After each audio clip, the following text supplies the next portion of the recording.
aircraft carriers used to be the one thing everyone thought was untouchable. They stayed far out at sea, wrapped in layers of defenses, and nothing could reach them in time.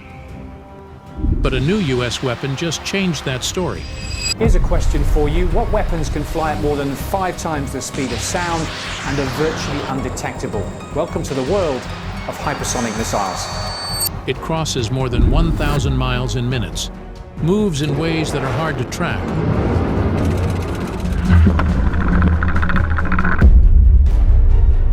and forces China to face a new fear. Its own carriers could be in the crosshairs. The Dark Eagle missile, capable of striking Beijing from Japan in under 30 minutes, has crossed the ocean as the ultimate warning to Chinese aggression. Inside America's new Dark Eagle missile. In December 2024, a long gray trailer sat on a quiet corner of Cape Canaveral Space Force Station in Florida. A tall launch tube pointed toward the Atlantic. So I'm going to walk you over here to a long-range hypersonic weapon. And this is how we reach out and touch the floor.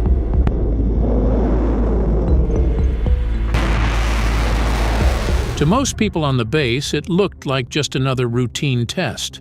But for a small group of Army and Navy officers, it felt like a final exam. They had already lived through years of delays, canceled countdowns, and plans that kept falling apart. This time was different. The rocket on the trailer was fully loaded, the weather was good, and the clock finally hit 0. The launcher rose, the booster lit, and a weapon that had refused to fly for so long finally blasted into the sky. That weapon was a hypersonic missile. In June 2022, a full test of a similar weapon out of Hawaii failed after ignition. The glide body never got the chance to do its job. Later that year, another test was delayed while engineers tried to understand what went wrong. In early 2023, a planned flight from Cape Canaveral was scrubbed at the last moment because of a battery problem. In September of that same year, another countdown was stopped again during final checks. Inside the Pentagon and on Capitol Hill, people knew that China and Russia were already flying their own hypersonic weapons more often, and patience was running out. When the December launch team talked about what they had just done, they used a dry phrase that hides how big the moment was. They called it an all-up-round test. In plain language, that means they were finally testing the whole weapon as one piece, from launch truck to booster to glide body, instead of firing only parts in lab trials. Earlier that year, in June 2024, a full version of the same missile family flew from the Pacific Missile Range facility in Hawaii. That test showed that the glide body and the booster could work together the way they were supposed to, but the December shot in Florida went a step further. It was the first time the real battery operations center, the real trailer launcher, and the full missile were all linked together and fired as one system, exactly the way a real unit would use it. The Army's official name for this weapon is Long-Range Hypersonic Weapon, but soldiers use a much shorter nickname, Dark Eagle. It is a ground-launched missile that is meant to reach far beyond normal artillery or rockets, and to do it much faster than older systems. Here's how it works. A large rocket lifts a special glide body up into the higher parts of the atmosphere. After that push, the rocket drops away and the glide body takes over, racing toward its target at extreme speed. Dark Eagle has a big 2-stage solid-fuel booster at the back. You can think of it like 2 very powerful bottle rockets stacked together, built to shove the glide body up to speed and altitude. On the front is the common hypersonic glide body, a wedge-shaped craft that stays inside a protective cover during launch. The word hypersonic can sound like a sales pitch, but here it has a simple, real meaning. It means flying faster than 5 times the speed of sound. In practice, that is well above 3,800 miles per hour, depending on height and air. A normal ballistic missile can also get very fast, but it follows a basic, predictable arc, like a slow-motion throw. A glide body like the one on Dark Eagle does something different. It rides the thin air high above normal jet routes, then uses its shape and small control surfaces to bank and turn. It can drop lower, swing to the side, and force enemy radars and interceptors to guess where it will go next. That mix of speed, long distance, and side-to-side movement is what makes this kind of weapon so hard to stop. Range is the other big part. The reach of Dark Eagle is around 1,725 miles. To picture that distance, think about the stretch from New York to Denver. A launcher parked at one end could hit a target near the other end without moving an inch. A rocket that can travel that far at hypersonic speed does not just cross a border, it crosses whole regions in only a few minutes. On the ground, Dark Eagle does not sit out on a launch pad by itself. It stays inside a sealed launch canister that sits on a heavy trailer pulled by a military truck. An Army battery built around this weapon uses 4 of those launch trucks. Each truck carries 2 canisters, giving the unit a total of 8 missiles ready to go. Beside them is the Battery Operations Center, a boxy command truck filled with radios, screens, and crew. That small group of vehicles is all the Army needs to bring hypersonic firepower into a new region. The trucks can spread out along a road or around a small base, power up, take in target data, fire, and then move again before an enemy can locate them. Artillery officers call this shoot and scoot, and it is a basic survival tactic in a world filled with sensors and long-range enemy fire. The first real soldiers to train on Dark Eagle equipment belong to the 1st Multi-Domain Task Force, a special Army group that links long-range fires, cyber tools, space sensors, and air defense. They are based at Joint Base Lewis McChord in Washington State, and they have already practiced moving their launchers to Cape Canaveral for test work. Army plans given to Congress say the goal is to have the first Dark Eagle battery fully fielded by the end of fiscal year 2025, with more batteries coming later in the decade. The same glide body used on Dark Eagle is also heading to sea. The Navy calls its version Conventional Prompt Strike. The idea is almost the same. A large booster throws the common glide body onto a high-speed path, but this time the rocket shoots out of a launch tube on a ship or submarine instead of from a truck on land. On May 2, 2025, the Pentagon announced the first full end-to-end test of this sea-based version from Cape Canaveral. The missile did not fire its main motor while still inside the launcher. Instead, a cold gas system pushed it out of the tube first, almost like a giant shotgun shell being popped out. Only after it cleared the launcher did the booster ignite. That cold start matters because it is the only safe way for the weapon to leave a ship's vertical launch cell without burning the ship itself. Navy plans say the first ships to carry this hypersonic setup will be the stealthy Zumwalt-class destroyers. Those ships have already gone into dry dock to remove some of their guns and install larger missile tubes. After that, later versions of the Virginia-class attack submarines are expected to carry the same weapon in new sections filled with launch cells. Public budget and oversight reports show the Navy wants the first surface ship armed with this system before the end of the decade, and the first submarines in the early years of the next decade. For a fleet that has relied for so long on cruise missiles that fly at subsonic speed, this is a major step forward. It changes how fast and how far a ship can strike without needing aircraft to reach the target. There is a reason the Pentagon gets so tense before each test. Hypersonic missiles are not cheap to experiment with. One Dark Eagle missile costs tens of millions of dollars, with one estimate putting a single round at about $41 million. The overall hypersonic budget request also climbed to almost $7 billion in a recent year before dropping again. This is the rocket motor that launches it out of the vertical launch system. So it is what propels it out. So when you see the footage of a missile coming out of a ship. As programs shifted, when a test fails, that money is simply gone. When a test succeeds, it clears the path for the next step, moving from trial hardware to real missiles in the hands of the units that will use them. All of this work is aimed at a clear purpose. The Army says Dark Eagle is meant to help punch holes in an enemy's anti-access and area denial shield. That means it is built to take out the most important sites deep inside a heavily defended zone, and to do it fast. Those targets include hardened command bunkers where leaders hide, large radar sites that watch the skies and seas, long runways and fuel tanks at major air bases, and big warships that act as floating airfields or missile platforms. In the minds of most military leaders in the United States, if China and Russia have hypersonics, the US should too. How Dark Eagle puts carriers in danger. For most of the last century, the biggest warships on Earth lived off one simple advantage. They could stay far from danger, sit in deep water, and still send jets hundreds of miles inland. An aircraft carrier could cruise well beyond the reach of most guns and short-range missiles, launch one wave of planes after another, and then turn away before anyone could reach it. For a long time, distance was its most reliable armor. That comfort started to fade once China began filling its coastline with long-range missiles. Rocket units no longer had to chase carriers across the ocean. They could stay on home soil and still reach far into the Western Pacific. Over the years, newer missile models pushed their reach from a few hundred miles to more than 1,000 miles, and then out toward roughly 2,000 to 2,500 miles. That was enough to threaten major ships and bases deep in the open Pacific. Huge stretches of water that once felt safe slowly turned into high-risk zones for any large ship sailing through them. Planners often show those danger zones as simple circles on a map. Put the point of a compass on the Chinese coast and draw a circle about 1,000 miles wide. It covers most of the sea between the mainland and the first island chain that runs past Japan, Taiwan, and the Philippines.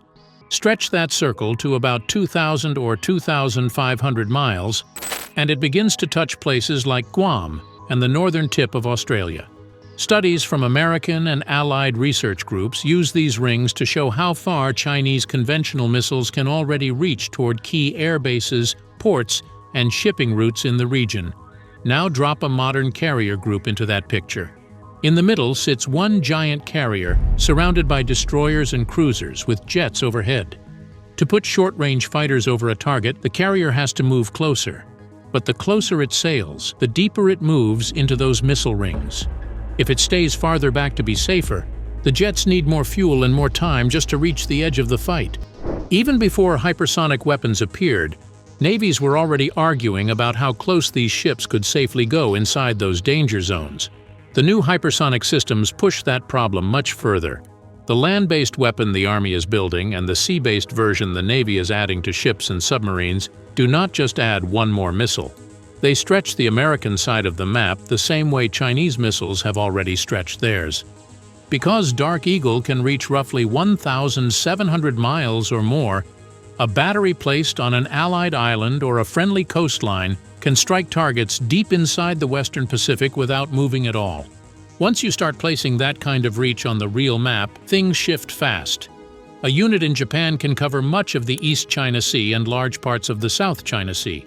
A unit on Guam can look back toward East Asia and forward across the Philippine Sea. A battery in northern Australia can reach into the wider Indo-Pacific from the south. These American range rings overlap with the same waters already covered by Chinese long-range missiles. When both sides can reach deep into those same spaces, the old idea of having any truly safe zone begins to disappear. Sea-based launchers add even more angles. A Virginia-class attack submarine fitted with the Navy's hypersonic strike package can move quietly through deep water, slide into a launch position, and fire without warning. A Zumwalt-class destroyer armed with the same weapon can sit in the Philippine Sea or the Indian Ocean and hold both ships and coastal targets at risk from long range. Large surface ships now have to worry not just about what sits on one enemy coastline, but about long-range weapons that might come from many directions at once. Speed is what makes these new weapons so hard to live with. By the time ship sensors are sure that a strange track on the screen is a real attack and not a test, there may only be a few minutes left to react. Studies from major defense institutes warn that this shrinking warning time is one of the biggest shocks hypersonic weapons bring for navies used to slower, more predictable threats. Chinese researchers added to that fear with a computer war game that made headlines in regional media. In their simulation, they did not fire just one hypersonic anti-ship missile at an American carrier group. They launched 24 missiles in a single wave. The escort ships in the model burned through their interceptors and decoys trying to thin out the attack and still lost the carrier. It was only a simulation, not a real battle, but experts in many countries noted that it lines up with how real planners now think. The danger is not one perfect shot. It is a heavy volley of very fast weapons arriving almost at the same time. If that is the kind of attack a carrier might face, The simplest way to keep it safe is to push it farther back. Moving the ship 100 or 200 extra miles from the center of trouble can pull it out of the worst part of the missile threat, at least for a while. But every mile you add for safety is a mile you take away from your jets. The planes have to fly longer just to reach their patrol area. They burn more fuel and depend heavily on mid-air refueling. They spend less time over the target and more time commuting back and forth between the carrier and the edge of the missile zone. This trade-off eats into the carrier's biggest advantage. A floating airbase was powerful because it could move close to the fight, stay on station for days or weeks, and keep launching planes even when land bases were damaged or too far away. Once the ship has to stay much farther out to survive, that steady rhythm breaks. The carrier still matters, but it can no longer dominate a contested sea the way it once did, back when only a few countries had long-range strike weapons. China's own Navy adds another twist. It is no longer just a land-based missile force watching American ships from shore. Over the last decade, it has brought large carriers into service and pushed them farther from home. The Liaoning and the Shandong have both carried out drills in the Philippine Sea and beyond what planners call the second island chain, east of Japan and Guam. At the same time, the newer Fujian carrier, fitted with electromagnetic catapults that can launch heavier, more capable jets, has started sea trials and early flight tests that point toward a larger and more advanced air wing in the coming years. Those big Chinese carriers now live under the same kind of threat that worries American carrier captains. If American or Allied forces place long-range hypersonic units in Japan, Guam, or northern Australia, or send submarines and surface ships forward with the Navy's hypersonic weapon, those Chinese carriers sit inside someone else's danger rings. They are exactly the type of high-value, slow-moving targets that hypersonic systems are built to hit. The message cuts both ways. Long-range reach does not just pressure one navy. It puts stress on every fleet that depends on giant surface ships to show presence and project power. As long-range missiles from both land and sea reach farther across the map and arrive faster than ever, navies are being pushed to rely more on submarines, land-based launchers, and dispersed smaller ships for the toughest strikes. Carriers start to look less like unbeatable kings and more like one risky, very expensive tool among many. American planners are already trying to shift carriers into a new role instead of giving up on them. One clear sign is the major push for carrier-launched drones. The United States is pouring money into unmanned aircraft that can fly much farther than today's manned jets, stay in the air longer, and take on dangerous missions without risking a pilot's life. In future carrier groups, these drones could scout far ahead of the fleet, help spot targets for hypersonic weapons, jam enemy radars, and even carry their own long-range missiles, all while the carrier stays farther back from the most dangerous missile zones. There's one place where Dark Eagle's reach hits the hardest: inside Beijing. How Dark Eagle shakes Beijing's story of power. Inside China, the public has been told one very clear story about their missiles. In that story, long-range rockets on trucks and launchers along the coast can keep foreign aircraft carriers far away. The message is simple and proud. If a big enemy ship comes too close, China has the tools to break it before it can even fire. Over the years, speeches, TV shows, and military articles repeated this idea until it became almost a kind of comfort. The first symbol of that comfort was the DF-21D. Chinese and foreign analysts often call it the world's first real anti-ship ballistic missile. It is a rocket that throws a special warhead high into the sky and then sends it back down onto a moving ship. Chinese media quickly embraced a nickname that stuck: carrier killer. Then came the DF-26, a larger missile that can reach far into the open Pacific. Again, the point was not just the distance, it was the story. These weapons were presented at home as proof that China had moved from being pushed around at sea to having the upper hand against big ships that once seemed out of reach. Newer systems kept that feeling alive. China began showing off the YJ-21, a hypersonic anti-ship missile that can be fired from large destroyers or long-range bombers and fly at extreme speed toward faraway targets. On parade trucks, the DF-17 appeared with a hypersonic glide vehicle on top, a clear sign that China was joining the small group of countries able to build these very fast, hard-to-stop weapons. Big military parades in Beijing turned this whole story into a show. On important anniversaries, long lines of green trucks carrying missiles rolled past Tiananmen Square while leaders watched from a raised platform. In 2015, at a special parade marking the end of World War II in Asia, new long-range missiles passed under huge TV cameras. In 2019, for the 70th anniversary of the People's Republic, the DF-17 and other advanced systems were given top billing. These parades were not only meant for ordinary Chinese viewers, they were also meant for foreign officers and analysts, sending a clear message that the old age of one-sided carrier power was supposed to be over.